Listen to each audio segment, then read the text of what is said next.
There we go. Crappie number. Well, this is a second keeper right here, folks. This is a pretty good black crappie. Okay. Let's net him right here. Let's put him in the bucket too, because Sue Bob, Mama Sue Bob Alexandria Hosenhire, she wants some fish. So we're gonna keep a few of these. That's a good eating size crappie. Now I want y'all to look at that bait. That is a killer bait. I've been field testing this bait. That's a big word. I've been fishing it in different situations and catching a lot of crappie on that particular bait.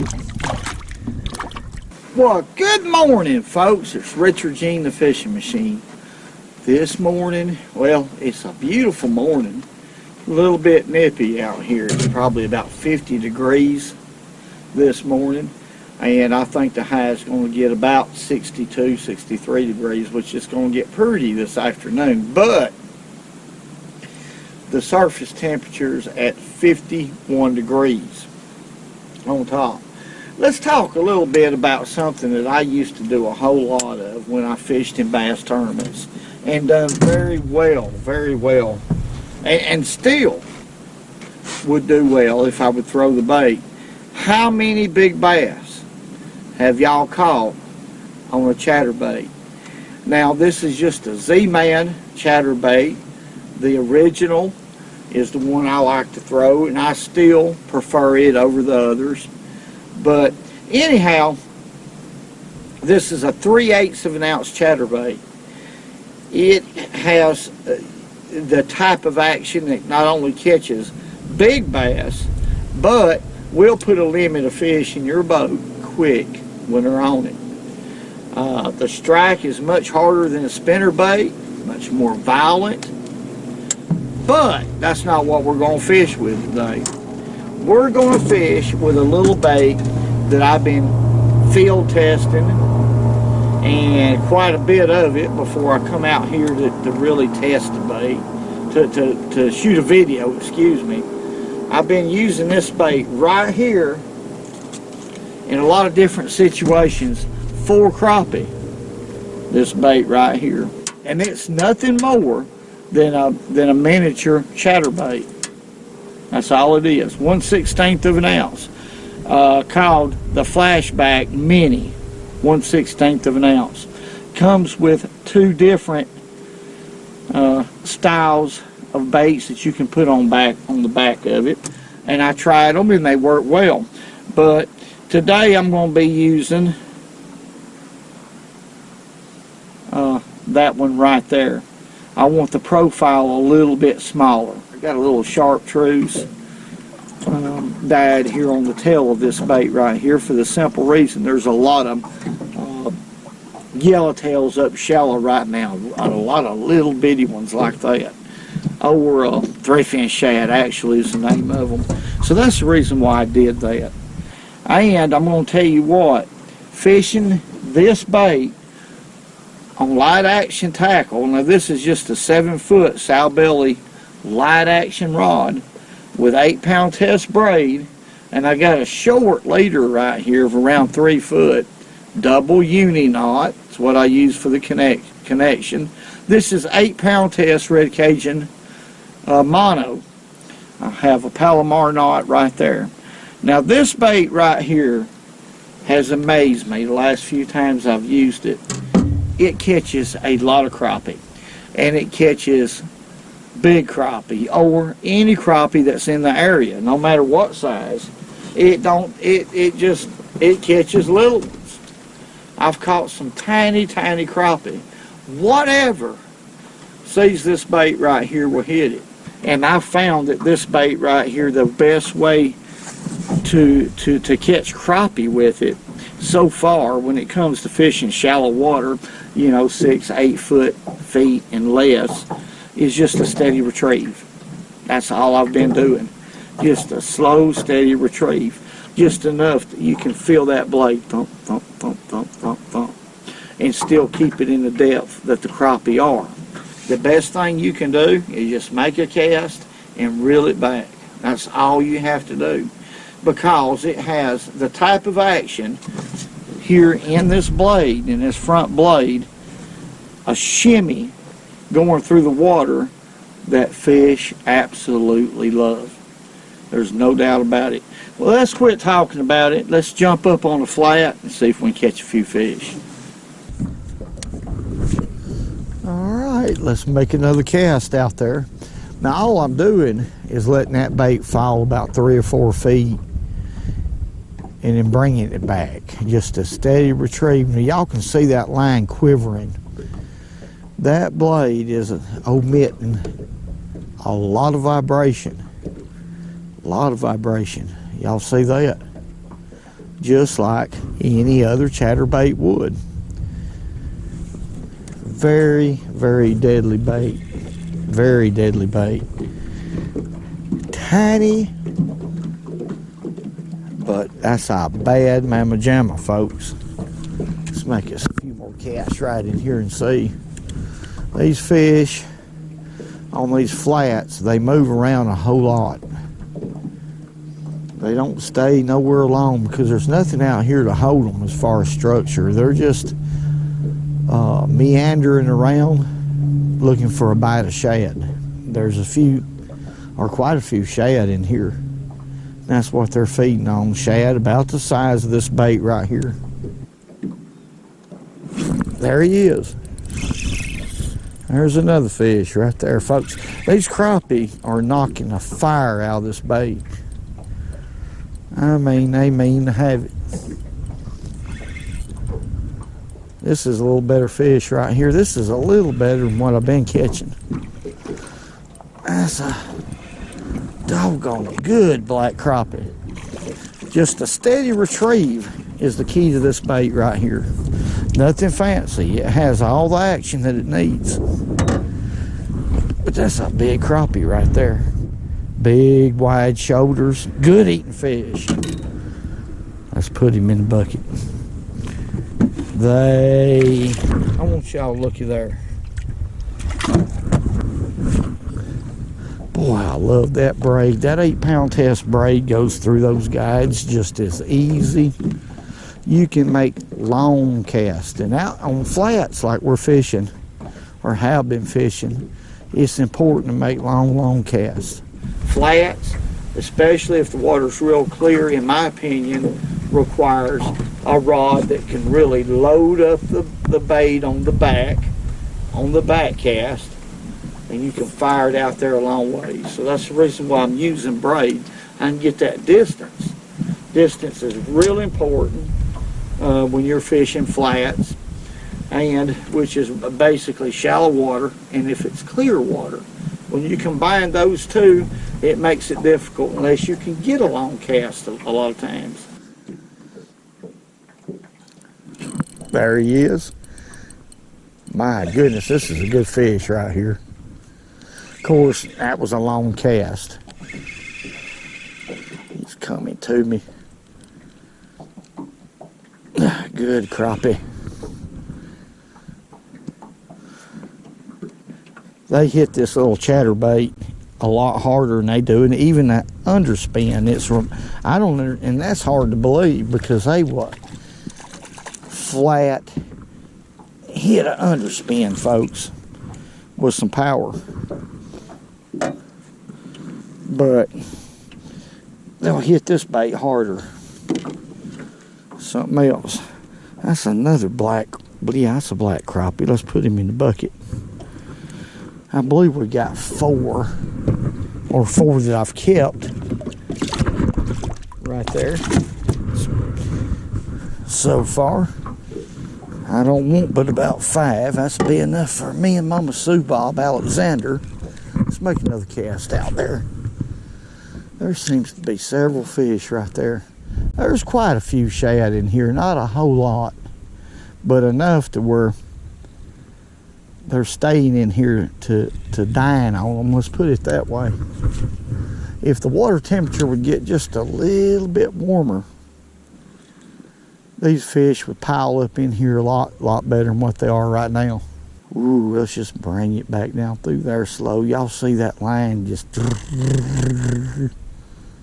Y'all see that? That's a heck of a lot of vibration. I'm surprised that bait is vibrating like that. A chatterbait bite is much more violent than a spinnerbait. When a bass hits a spinnerbait, it is usually violent, much more than a spinnerbait. Well, that's how these crappie are hitting this chatterbait. They're hitting it with some authority. And the reason why is because of all that vibration it's putting out.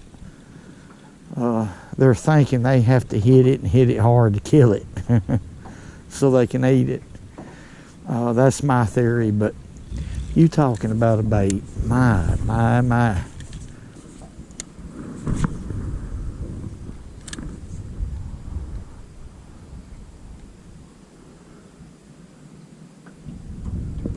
There he is. Oh my goodness, folks. Oh my. This is a serious fish right here. This is definitely a serious fish. That's all the crappie I want if I land him. 5 is enough this evening. Come on here. I can't believe that. That fish felt like he was 2 pounds or better. But it don't matter. It's a good eating size. I don't know what made that fish feel so big. Let's take a look at him. Mean son of a gun, you. They've been mean today.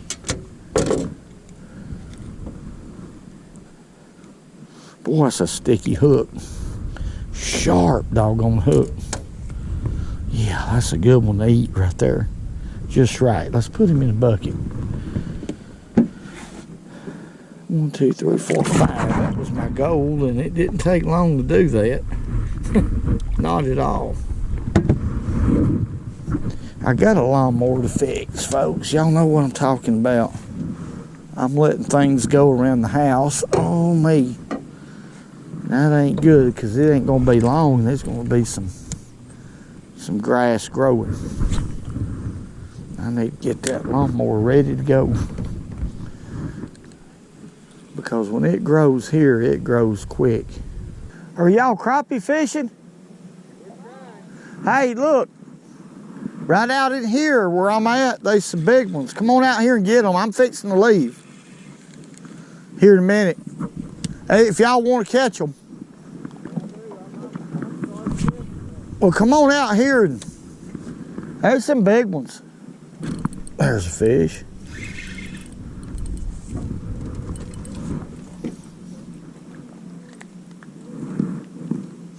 Yeah, get right out, right there between us and catch them.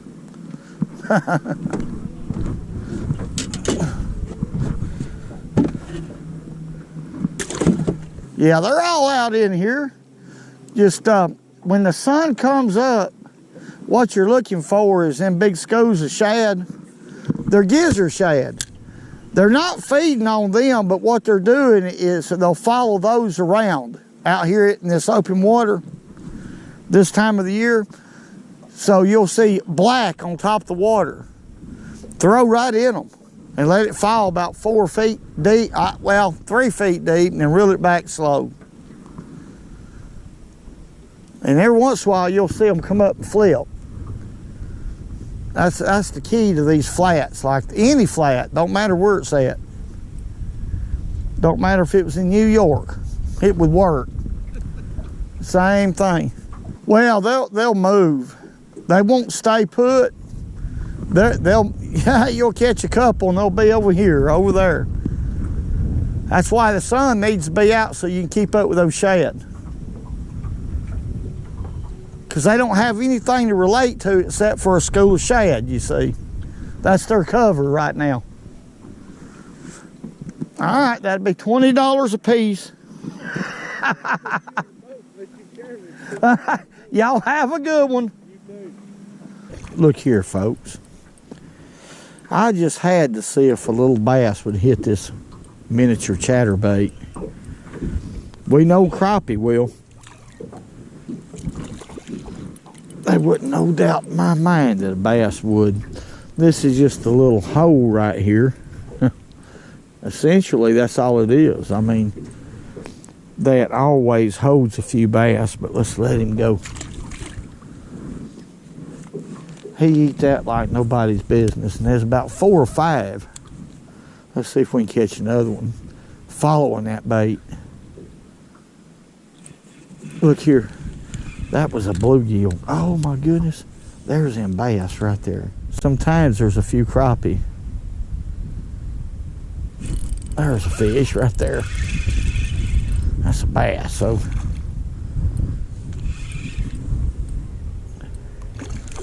Sure is. A little largemouth, another one. They can't stand that vibration. That little bait emits, puts out a lot of vibration going back.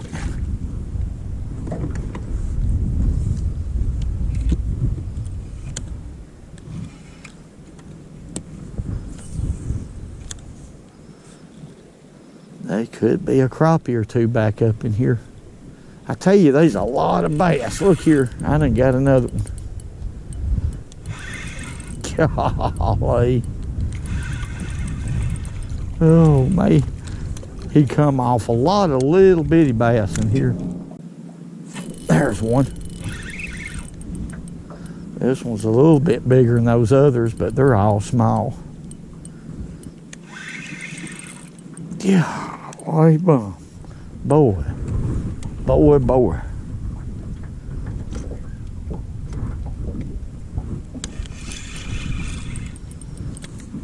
Look there. Beautiful little fish.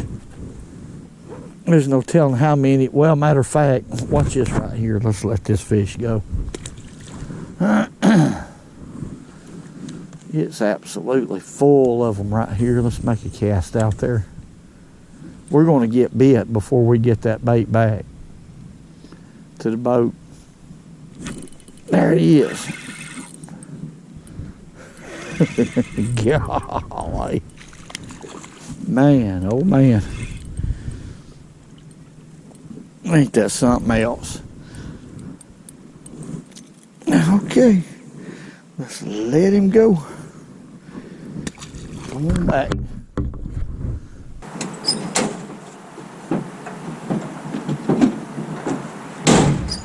There, blame it.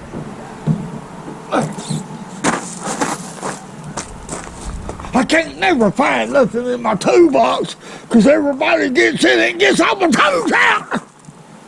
All right, folks, we're back home. Y'all excuse me for not giving y'all a comparison, because usually I will when I find a new bait that works and works well, like this bait here. Usually I'll compare it to another bait, but this is a 2-inch jig right here. Baby Baller Z, made by Z-Man, and there you can compare the size of the baits. There's not much difference in the size, so it's a very small bait. In fact, I caught some small crappie and a couple bluegill with this bait, so I just wanted to let y'all know, because usually when you think of a chatterbait, you're thinking of a big, bulky bait, a power fishing bait for bass normally, but that's not what this is at all. And I can see a lot of advantages to this bait also, which I'm going to go ahead and tell y'all. This thing works tremendously in muddy, stained water. Of course, you want to use stained, highly visible jigs on the back of it, you know, like you would in stained water. But because of the vibration that it puts off, fish will find it very quick. Crappie will, and other species. I had a lot of fun, caught a lot of fish. I just want to say God bless each and every one of y'all.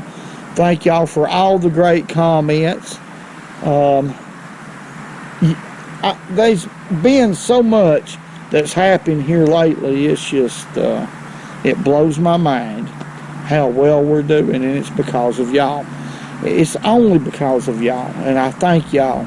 I appreciate you. Hey, woo. Hey, man. The gable end of that's the hey. Woo! And remember, go fishing when you can, because it's good for you.